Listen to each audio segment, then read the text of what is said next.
Baik, anak-anak selamat pagi. Jadi kita melanjutkan kemarin ya. Kemarin kita sudah menyelesaikan bagaimana penggunaan coding dan scratch. Nah, hari ini kita belajar bagaimana menggunakan kecerdasan artifisial, tapi sebagai karya yang tidak bisa sebebas yang kita mau. Jadi kita punya batasan ya, kita punya batasan bahwa kecerdasan artifisial itu nanti ada plus minusnya. Nah, baik, sebelum kita belajar, silakan ketua kelas pimpin doa dulu. Doa. Iya. Oke. Baik, ini sebelum kami mulai pelajaran kita absen dulu ya. Alia. Halo. Oke. Dera. Apa itu coding? Gitu ya. Nah, apa itu scratch? Ya, minggu lalu kita sudah. Nah, sekarang kita coba. Ada yang pernah dengar AI nggak? Nah, pernah ya, pasti ada yang pernah. Nah, nanti coba siapa yang bisa menjelaskan apa itu AI? Coba ya, Asmi. Iya. Betul. Oke. Coba yang lain. Oke. Bian, coba.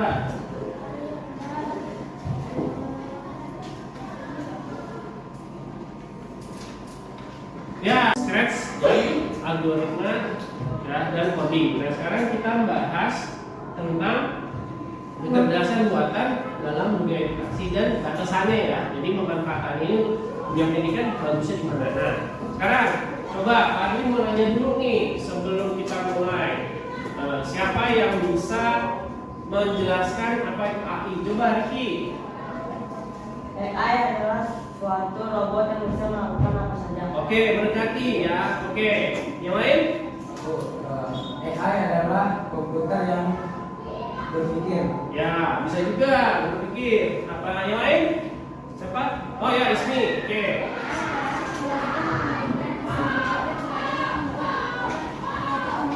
Ya, bagus Ismi ya. Nah, jadi kita lihat ya sama-sama ya.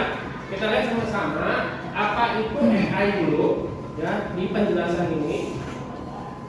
Oke, jadi AI itu tadi dibilang ada yang berpikir, betul. Nah, tapi bukan robot ya. Oke, kemudian dia bisa belajar, betul. Karena itu tadi belajar dan membuat keputusan seperti manusia itu betul ya. Jadi materinya itu AI itu adalah penjelasan seperti ini. Nah, tapi kalau dalam dunia pendidikan bukan apa sih? Nah, dalam dunia pendidikan nilai positifnya adalah dia bisa membantu efisien belajar. Jadi misalnya nanti kita kasih contoh ya, Pak kasih contoh dan ada LKPD-nya kalian untuk ngerjain prom namanya. Nanti prom itu apa? Pak dikasih contoh. Oke, jadi memberikan pengalaman belajar di visualisasi. Jadi ini misalnya saya kasih soal bisa jadi setiap anak nanti beda-beda juga, gitu ya.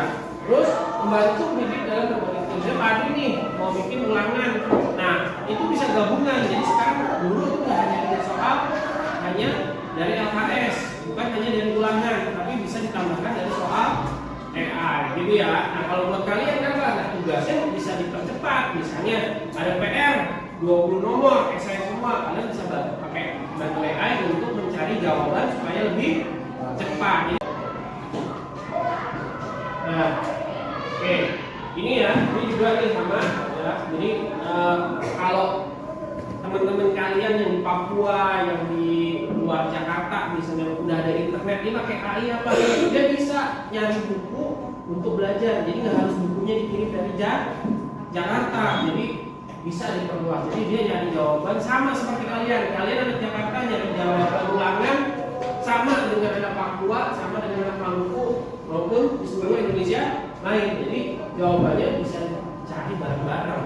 Jadi nggak hanya anak Jakarta doang. Kalau sekarang yang pintar, nanti anak Papua bisa jadi lebih pintar daripada anak Jakarta. Ya, anak Nusa Tenggara bisa jadi lebih pintar karena dia menggunakan AI. Nah, kalian jangan mau sampai ke ketinggalan, gitu ya. Oke. Nah, terus, nah ini contoh misalnya, Adri udah bikin iklan, ya iklan jus mangga, gitu ya. Oke. Nah, jus mangga ini dibuat untuk iklan. Misalnya kalian lagi belajar pelajaran bahasa Indonesia, membuat produk ya kan, minuman, misalnya bahasa Indonesia gitu ya, dengan gambar menarik gitu. Nah, lalu bisa pakai AI. Nah, tinggal dibuat promptnya. Ini promptnya pendek. Kalau promptnya lebih panjang, dia lebih spesifik, lebih bagus lagi, gambar spesial lagi, gambar juga. Jadi kalau kalian nanti membuat, itu bisa pakai ini. Nah, Pak contohin ya bagaimana membuat ini ya. Oke, kita lihat ya. Bagaimana ini ya, ini misalnya Adri mau bikin atau kalian mau bikin, nanti kita praktek ya. Kita mau bikin misalnya, jangan lupa tapi tulisnya diganti dulu ya, dibatasin karena kalian nggak bisa mencari gambar atau tulisan berbarengan. Jadi misalnya mau bikin gambar atau mau cari tulisan itu nggak bisa barengan. Jadi kayak dulu, terus buat karyanya, misalnya begini, misalnya saya pelajar SMP kelas 7 diminta untuk membuat sebuah karya iklan, misalnya gitu ya. Kalau bahasa Indonesia misalnya iklan apa? Misalnya iklan minuman segar beraroma dan berasa buah apa? Buahnya spesifik ya, Jadi kalau kita misalnya bikin spesifik buahnya buah apa? Misalnya anggur atau durian. Oke, bisa juga. Misalnya kita ini aja ya. Contoh yang lain adalah buah pisang. Ya, kalau tadi kan gambarnya ini buah pisang ya, dan berlatar belakang di sekolah SMP. Nah, ini ya sederhana dulu gitu. Kalian ini untuk apa? Dan kalian siapa? Nanti karena kalau karyanya misalnya anak SMP masa terlalu bagus gitu. Kayak seorang desainer film gitu. Jangan ya, atau desainer gambar. Dan kalian sesuaikan dengan kapasitas kalian sebagai anak sekolah SMP. Jadi saya pelajar untuk apa? Kita untuk membuat sebuah karya iklan. Sama pelajaran apa? Misalnya iklan minuman segar, membuat sebuah karya iklan untuk pelajaran bahasa, untuk pelajaran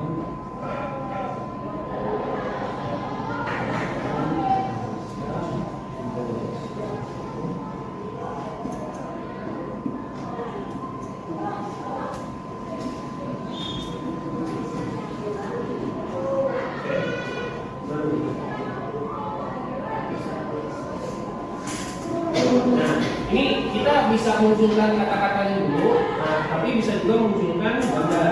Nah, gambarnya itu ya. Nah, ini gambar animasi yang lebih lucu. Jadi gambarnya nggak kayak iPad buat, kalau Pak kan sebagai guru, intinya jadi bagus. Nah, kalau untuk anak sekolah bisa begitu. Nah, jadi nanti kata-kata kuncinya muncul di visualnya, ilustrasi kartun, warna cerah, warna-warni. Tuh, ya, gini ya, bisa ya, bisa semua ya. Oke, bisa. Ini Pak bagikan dulu kertasnya untuk menulis promptnya. Jadi nanti misalnya Pak saya mau bikin 3, promptnya dibikin, tulis 3-3-nya. Kalau misalnya kalian bikin gambarnya 2, tulis promptnya 2. Yang penting Pak minta tolong promptnya, perintahnya kayak tadi nih. Ini namanya prompt yang atas. Nah seperti ini kalian buat seperti contohnya. Ya, nah gini. Boleh nanti lebih panjang, misalnya buatnya harus ada rasa apanya gitu ya. Oke, ini ditulis nanti di sini di LKPP-nya. Terus kalian jangan lupa tulis promptnya. Oke, nah sekarang silakan dibuka HP-nya. Kalian pakai Gemini, buka Google Chrome, ya, buka Google Chrome. Kemudian coba bikin pakai. Baik, ya jadi ya tugas kalian nanti silakan dikumpulkan, ya. Nanti kita buat ini menjadi catatan ya buat kalian bahwa sudah bisa atau belum. Mau nanya, menarik nggak materinya? Bisa nggak kalian? Bisa. Oke, karena tadi Pak Dida sudah ada yang bagus nih gambarnya, cuman mungkin ada yang mau diperbaiki atau bagaimana. Nah, baik. Jadi penggunaan Gemini atau kecerdasan artifisial itu tolong dibatasi. Jangan digunakan untuk hal-hal negatif. Gunakan untuk hal positif, misalnya membuat karya, gambar, gitu ya, membuat tulisan cerpen, gitu kan, hal-hal positif lain. Oke, baik. Jadi bisa ya? Baik, oke, terima kasih. Hari ini kita tutup pelajarannya. Sampai jumpa di minggu depan. Kita akan belajar materi yang lain yang lebih menarik.